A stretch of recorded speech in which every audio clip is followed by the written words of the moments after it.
Guys, welcome to another game. This time we have Order of the Dragon against Jeanne d'Arc. And what an interesting matchup, to be honest. I haven't seen this quite often. So we got GG.Chrysaor playing as Jeanne d'Arc in the color purple. And in the color blue we have sxfdcsad. The sad guy. That's how we're gonna call him. The sad guy. Gonna go for that early deer very early on, which is very good for Order of the Dragon, obviously. It's very good for everyone, but especially for Order of the Dragon, because that already pretty much guarantees you that you can have plenty of sheep for the Castle Age. And usually these guys tend to go Castle Age really fast. They don't like to stay in the Field Age a lot, because their production speed is so low that it's just so hard to keep up against other civs, at least at the beginning. Now, in later stages of the game, obviously Order of the Dragon becomes kind of scary because their villagers are better, and it becomes to a point where you don't really need to have many villagers with Order of the Dragon compared to other civs, just because all your villagers are just like, you know, higher quality. They do have extra gathering rate, 40% more resources, gather resources, 28% quicker, so they're just really good. But at the beginning, like everything, it compounds and they're just very vulnerable at the beginning, which I think Jeanne d'Arc is very good at that. I mean, you can potentially just attack with Jeanne d'Arc very early on, get a royal institute, get those knights out, and just put some pressure out there. And I think it should be enough time for you to actually put some pressure and actually, you know, probably stop Order of the Dragon for going that Castle Age. Now, easier said than done. Let's see how these guys react. Oh god, there's something going on with my throat. Hold on a second, I will drink a little bit of water here. There you go. Perfect. All right, so much better, much better. Lately I've been quite busy with work, with just finishing some projects here, and it's been quite draining, and so I haven't been able to actually cast community games. Like usually, like you can go to my Discord channel and share me some games, and I don't have much time for doing that at the moment. It's just really hard for me. But I want to do it because it's something like a lot of people want to see their game there. It's different, right? You gotta climb your way up. Like these guys are really good, so your game can be cast on multiple. Yeah, you know, not only me, like multiple casters, like KP or Aussie or Pharma or just a bunch of others out there that are casting games. And obviously we all like to see the professionals as always, right? In any shape or form. Like when you go for a show, when you see art, you want to see good artists, all right? Same here, when you go for a game, when you go for a soccer match or whatever, you want to see good players. It's the same here. But also there is a place where, you know, people who are going through that process can actually see their game here as well in the big screen, and that's also like very encouraging for them to actually become better, and also can be a good opportunity for us to talk about a little bit of the things that they are doing good or bad. At the beginning I don't think I could have done that before, but after like more than 1 year playing this game, I feel like I can give some advice to some people. I cannot give a lot of advice to a lot of these players, but to lower leagues I can, for sure. I can definitely give my input on that. So that will be really interesting to see. Let me know if you wanna see that. And if you want to share your game, just join the Discord. And if I have time, I will do it. It's not like 100% guaranteed that I can, because the matches get deleted after some time. And I just don't have the, you know, I don't have the whenever I have the time. Sometimes the matches are gone. So if you enjoy this content, just subscribe, man. Subscribe so you don't miss the next video.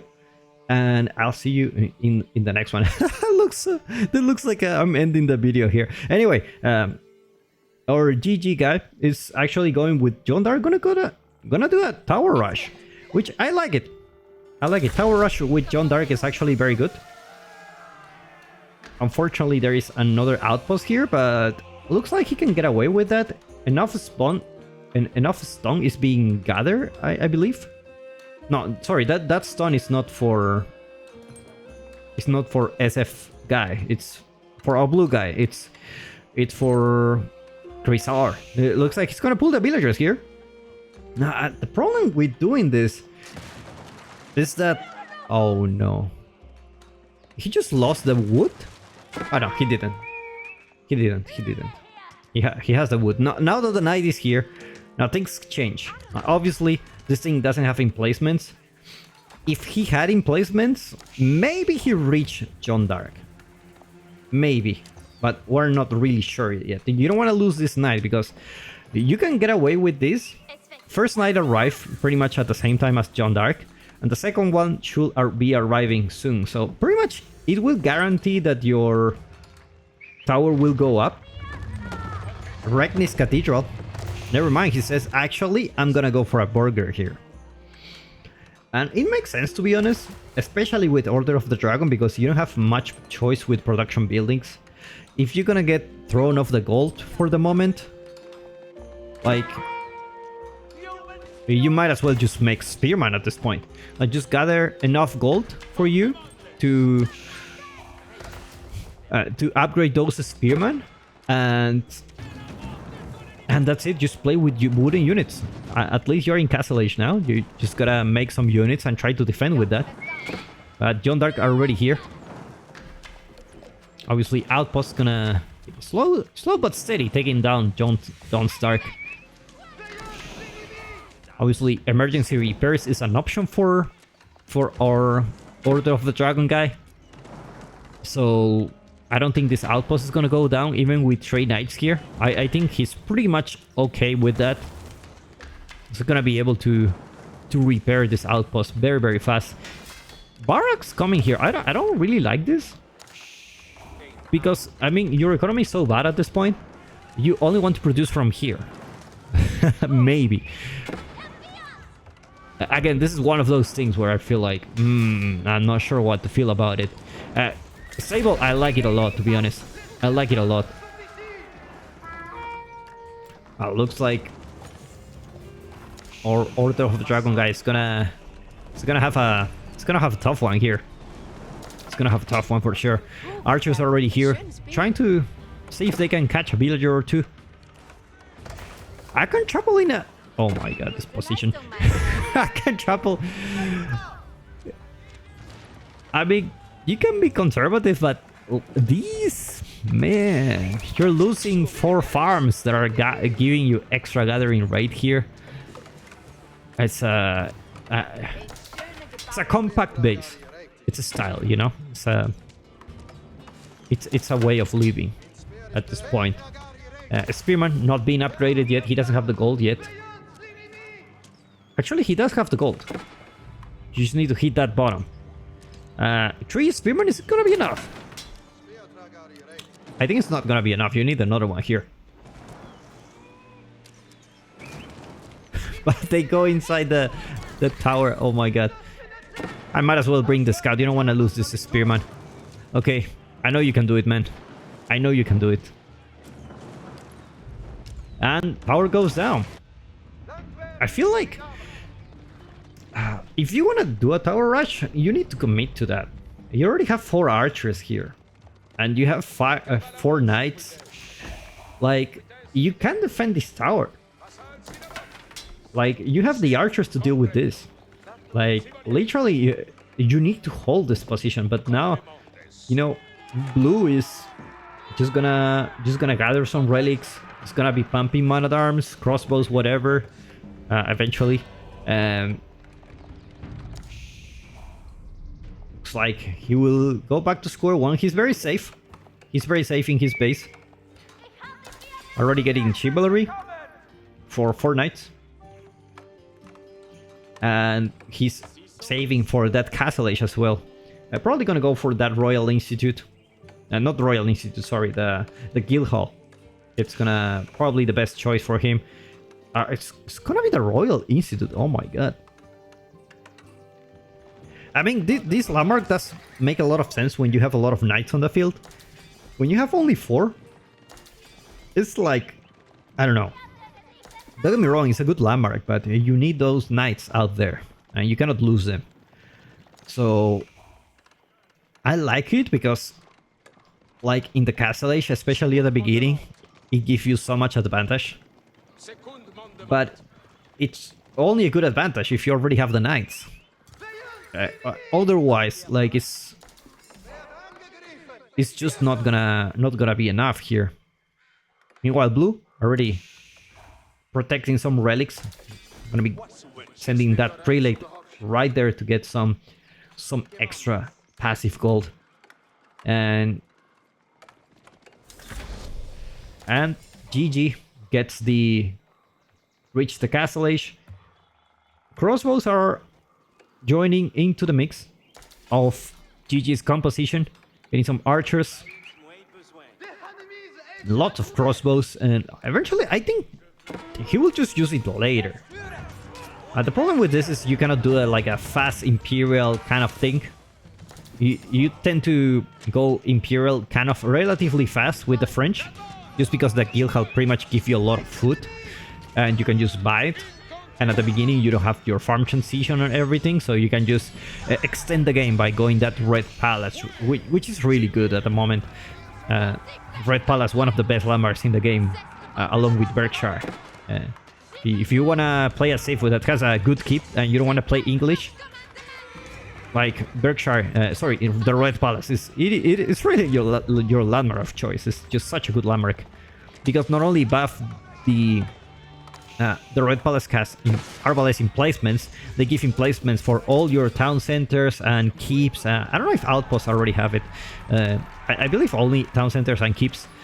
Otherwise, that will be pretty broken. Everyone can just make outposts with Arbalest emplacements, and that wouldn't be fun. It's like farm transition coming for blue.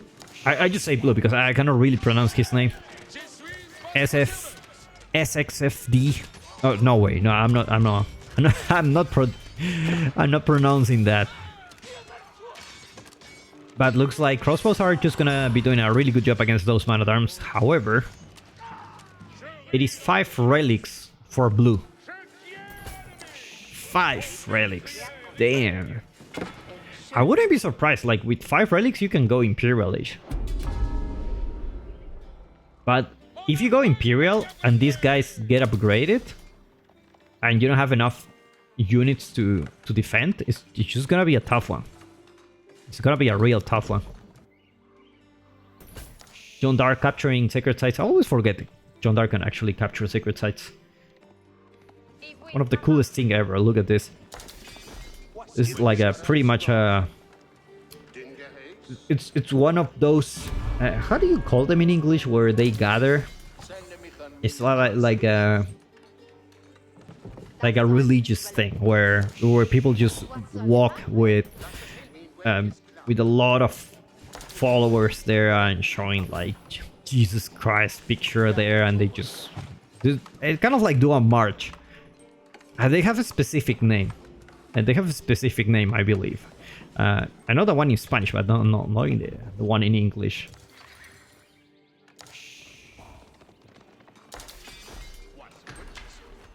Looks like this outpost actually got a sprinkle emplacement, saving for the good stuff here. Actually, oh no, it's not a sprinkle emplacement. It doesn't have an emplacement. I'm blind. Meanwhile, more man-at-arms. That's a lot of man-at-arms, to be honest. Even against the crossbows, they will do very, very good. And remember, purple doesn't have... doesn't have the upgrade for the crossbow, so it's just gonna be like very, very bad. You don't have the armor, so... Oh god, it's just so painful to watch. He's losing quite a lot of units here. The good thing is Jeanne d'Arc is already level 3, but there's not much you can do with that. Looks like he went for the Rider's Companion. Not gonna be going for those man-at-arms. And oh my god, crossbows against horsemen is just not a good trait. Not a good trait to have. Getting the crossbow upgrade now. But blue already have 5 relics. Imagine if he had, like... if he had the Landsknecht Cathedral. I don't think he could have gone Landsknecht. Probably he could, but I don't know the outcome of it. I mean, anyway, purple just retreat whenever he finished the tower, so... And I just... Man-at-arms just gonna be so tanky, even against those crossbows. It's giving quite a lot of experience to Jeanne d'Arc, to be honest. Just knights, crossbows, very expensive army here. Very expensive army. Just gonna be crossbows against crossbows. These guys are really something. They have 6 tiles range. These guys have 5, so technically they can kite, and they have 20 damage plus 18 if it's heavy, so it's they're really good units. Really good units. Gotta be careful not to lose those prelates.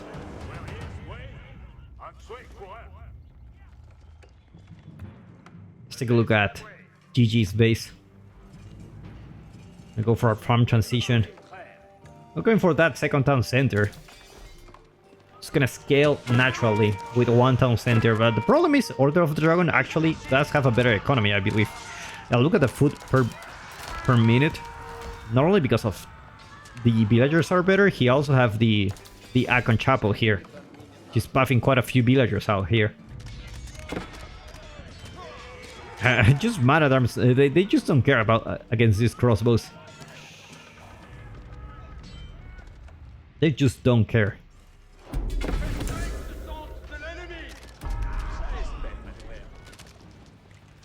At this point, you may wanna just switch to horseman as well. He has plenty of food. He can either go for a lot of production buildings, go for some food in the map. I believe he does have some kind of map control. Like you can get those berries here, you can get those deer. You don't really need those farms yet. You just need a lot of production buildings. That's the problem, because it just takes so long. It's 20 seconds each horseman. Crossbows take 20 seconds. Like it's never a good thing. The good thing is the burger. The burger is producing really fast. Does he have the... What's a blacksmith? He does have military academy actually. That's why it says, like, I was wondering, like 20 seconds. That's kind of fast for Order of the Dragon, but he does have military academy. So actually, if you go military academy, you don't really need to put a lot of production buildings, if you think about it, as Order of the Dragon. At the beginning, obviously later you want to add more, but like your production is pretty similar. It's not as fast as the regular Sifs, but it's very similar to other ones. So I think you should be fine. And you can already tell, like, has 43 military units. Blue needs to protect this. Has a lot of Landsknecht here. 2 of them, 2 more coming. Plenty of man-at-arms. Now these guys do have extra melee armor. They're gonna be quite tanky. But the Landsknecht gonna go here. 99% probability. 99% fate, 1% probability. They didn't hit. If this guy hits here, one Landsknecht is 21 damage each attack. So it's like doing quite a lot of damage. Look at that. The Landsknecht. Don't be. He's afraid of success. He's afraid of success. That's what's happening here. Landsknecht, you just send them, and they just. It's a little bit of luck, but at the same time, like you're gonna send more. It's kind of like demo ships, you know. Like it's kind of like a lot of demo ships. Eventually, one of them will hit. even if the others don't. It's kind of like the same with the Landsknecht. You're just gonna send them over here, and they just do wonders. Oh my god. He knows if he gets a shot here, all these villagers will go down in a matter of seconds. I think he needs like 2 hits to kill all of them. Maybe 3, because he didn't have the upgrade from the main work palace. Oh god. What is this game, guys? What is going on here?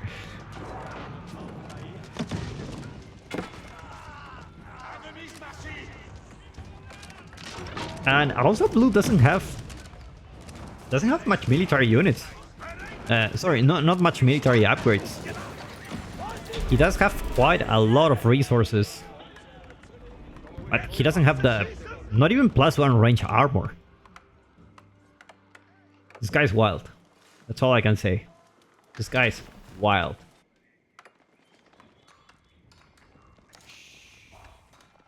Looks like blue will find these villagers. And outpost not finished yet.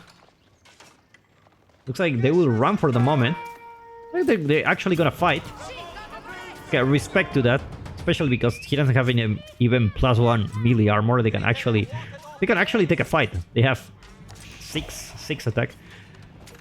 So it's like French Rebellion. It's pretty much this what this is about.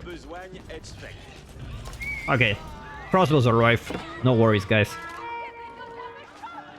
But never mind, more horsemen arrive here. And looks like blue wants to go Imperial Age. Like, that's it. Purple taps out. We'll play, guys. I hope you enjoyed this one, and I will see you in the next one. Bye bye and take care.